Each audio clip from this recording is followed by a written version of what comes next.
In this video, we will be looking at explanatory variables, response variables, and correlation.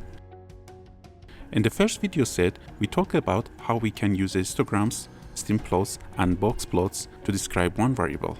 And we also used back-to-back stem plots and side-by-side box plots to help us compare two different populations with respect to the same variable. These were good for describing one variable, but what about two variables? Well, we saw that we can use the time plot to show this. If there is a relationship between these two variables, one can be called the response variable and the other can be called the explanatory variable. The response variable measures the outcome of the study, and explanatory variable explains the outcome of the study. In this example, the age of the tree is the explanatory variable, because as the tree gets older, the taller it will be. So we can say that the age of the tree explains its height. This also means that the height of the tree is the response variable. Another way to show the relationship between variables is by using the scatter plot. Unlike a time plot, a scatter plot doesn't need to show time on the x-axis. A scatter plot shows the values of two quantitative variables that were measured from the same population of individuals. This is a typical scatter plot. You can think of each dot as being an individual. So if we look at this individual, we can see that this person studied for 14 hours and got a test score of 62. And this individual studies for almost 6 hours and got a test score of 30. You might have noticed that the explanatory variable is also plotted on the x-axis, and the response variable is always plotted on y-axis.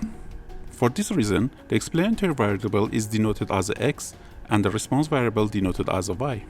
You can also think of the explanatory variable as being the independent variable and the response variable being dependent variable.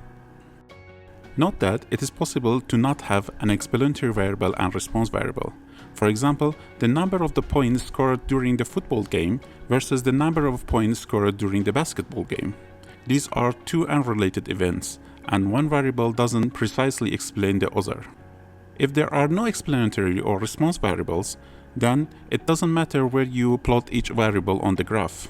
This is commonly seen when trying to compare two unrelated variables or events. Before we talk about the correlation, I would like to point out when determining correlation, explanatory and response variables are not necessary. Now correlation is denoted as R, and it tells you about the direction and strength of the linear relationship shared between two quantitative variables.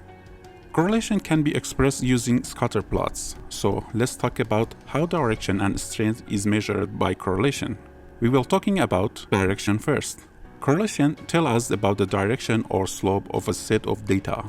So it will tell us if the data set has an upward slope or downward slope.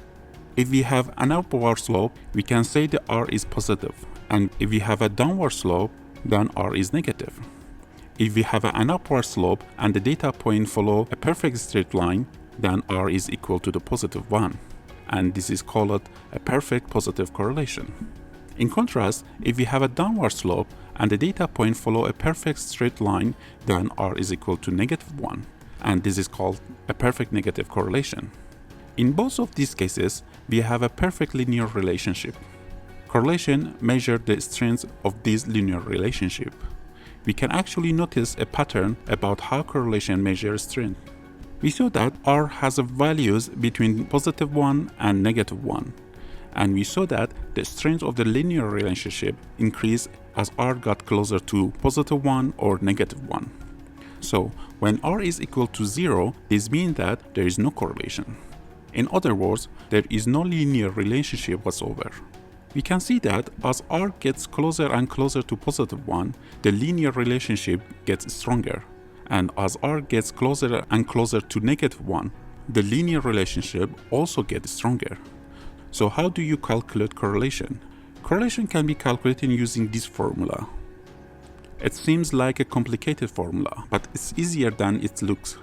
So suppose a teacher wants to determine the correlation between the number of hours spent studying and test scores. To do this, he wants first have to gather some data.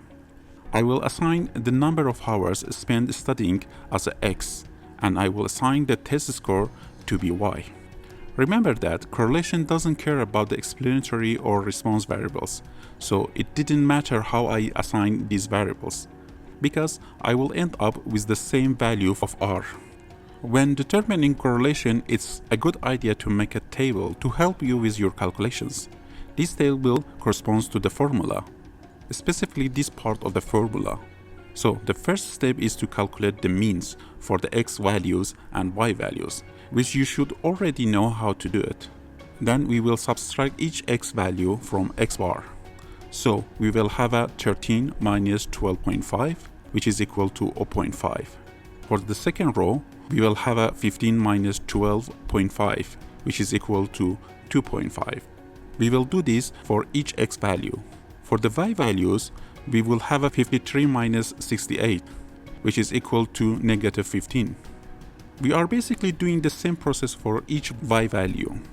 For the next step, we will have to multiply each of these terms together. So we will have a 0.5 times negative 15, and for second row, we will have a 2.5 times 1, and so on. The next step is to add up all these products together, and that gives us 821.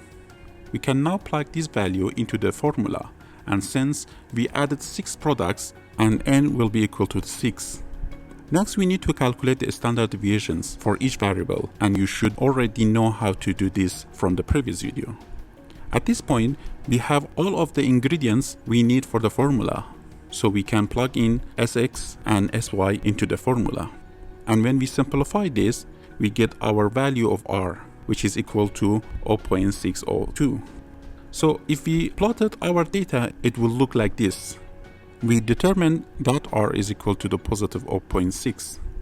And this makes sense because each data value seems to follow an upward direction. Be careful when we try and interpret the correlation by just looking at the scatter plot. When we're comparing these graphs, we might think that the scatter plot on the right has a higher R value because the data points are closer together, and it looks like it visually displays a stronger linear relationship, unless R is equal to the plus or minus 1.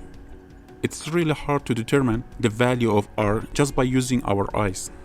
Both of these graphs are actually the same, and they have the same value of R. They were just made using different scales. And this is why graph can deceive us. Using the notion that numbers do not lie is applicable when trying to interpret correlation.